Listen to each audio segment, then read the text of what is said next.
Meu nome é Olavo Luiz Pimentel de Carvalho.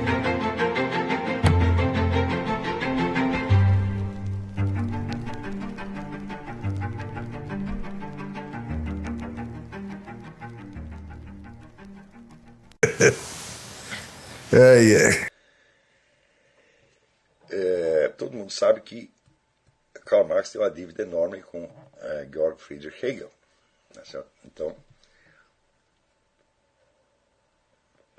nós podemos dizer que Hegel é uma transição entre a mera paralaxe cognitiva e a mentalidade revolucionária.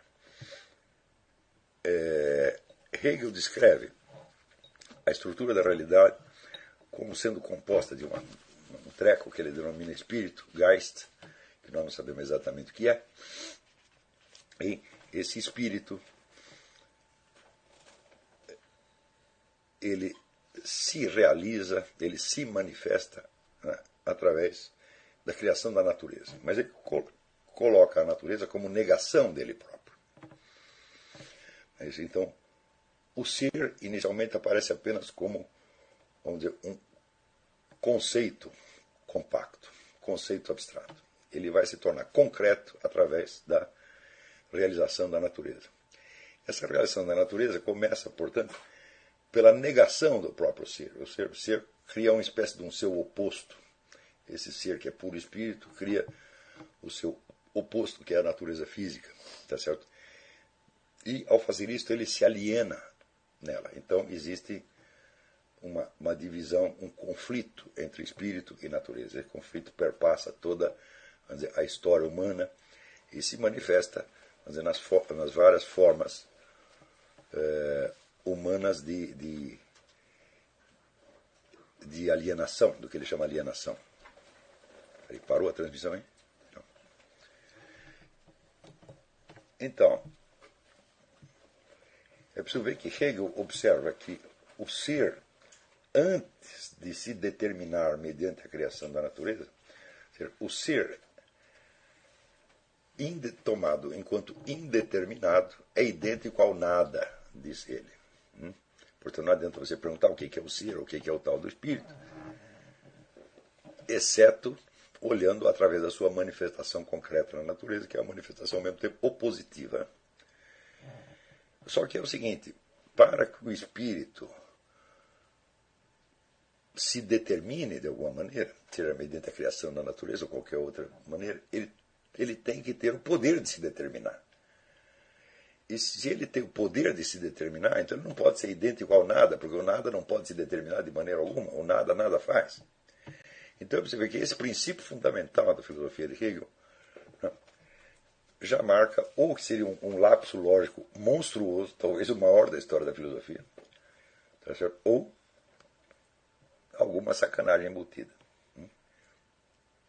Eu prefiro acreditar nesta última, porque Hegel, na análise de vários problemas filosóficos, ele mostra tanto talento, tanta capacidade, tanto domínio técnico da coisa, que é impossível que ele cometesse logo, vamos dizer, no ponto central da sua filosofia, um erro tão grande.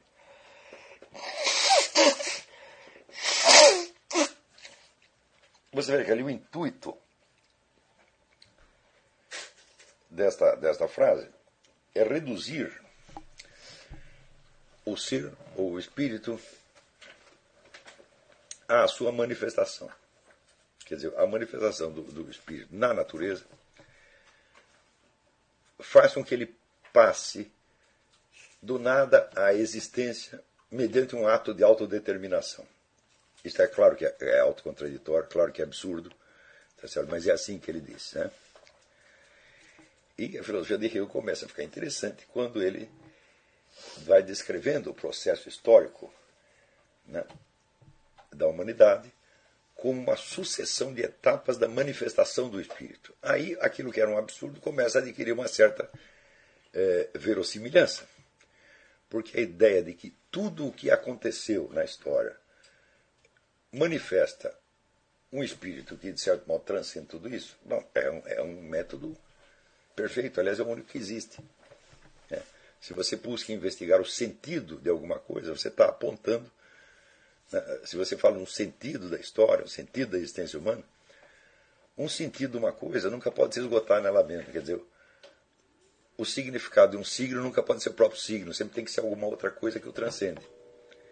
Então, a simples busca de um sentido na história já supõe, vamos dizer, um ponto de vista superior que unifica tudo. Então, é claro que as análises históricas que Hegel faz baseadas nisso são brilhantes. Ninguém havia tentado jamais fazer isso. Quer dizer, analisar toda a história humana como a expressão de um intuito, de um plano espiritual que sutilmente guia esse conjunto. Quer dizer, o plano, embora partindo de uma premissa absurda, o plano deixa de ser absurdo no instante em que ele se torna execução.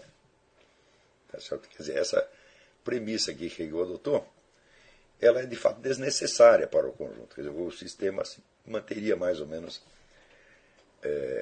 de pé, pelo menos naquela parte que é constituída de análise histórica, análise da história. Não?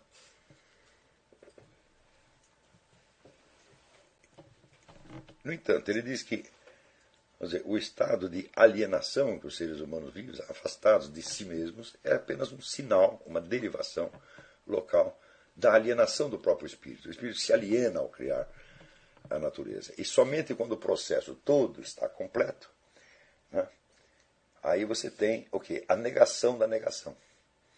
Quer dizer, aquele ato inicialmente negativo pelo qual o espírito se nega para criar uma outra coisa, um outro ente, que é a natureza.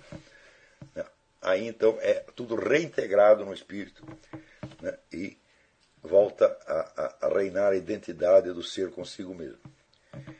E isso se daria, segundo Hegel, dentro do processo histórico, vamos dizer, através, vamos dizer, da criação do estado perfeito. Quer dizer, o estado perfeito seria a culminação da história humana e, portanto, o reencontro do espírito consigo mesmo. Claro que o sistema de Hegel consiste de um bocado de ideias malucas e um bocado de intuições geniais. Tá certo? Quando ele fala do Estado perfeito, você não pensa em que Hegel era a favor de ditadura, do comunismo, do fascismo, nada disso. A ideia que ele tinha do Estado perfeito era uma coisa que, na verdade, se parece até com o Estado americano. Quer dizer, era um Estado de lei e ordem.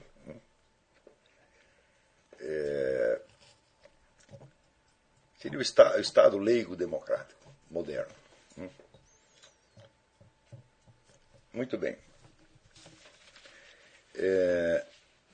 Karl Marx leu tudo isso, ficou muito impressionado, mas ele acreditou que a ideia mesma de você expor o conjunto da história como se fosse uma dialética interna a uma mera ideia ou conceito como espírito, estava um negócio muito etéreo e que valia a pena investigar se esse processo não acontecia, não na esfera da ideia, mas na esfera dos fatos reais de ordem material. Ou seja, se assim como Hegel tinha visto todo o processo histórico como um indeterminado inicial, que se determina negando-se e depois se reencontra consigo mesmo no fim do processo, ele quis ver se não havia um equivalente disso no mundo material. Porém, o que ele chama de matéria, na verdade, é uma coisa muito estranha, porque o conceito fundamental que ele usa não tem nada a ver com ciências da natureza. Né? Karl Marx escreveu quase nada sobre a ciência da natureza, embora não fosse desprovido de dons científicos, sobretudo matemáticos, ele escreve quase nada sobre a natureza. Né? Quem escreveu um livro a respeito foi Engels, que é um dos piores livros que existe a respeito, que chama-se A Dialética da Natureza.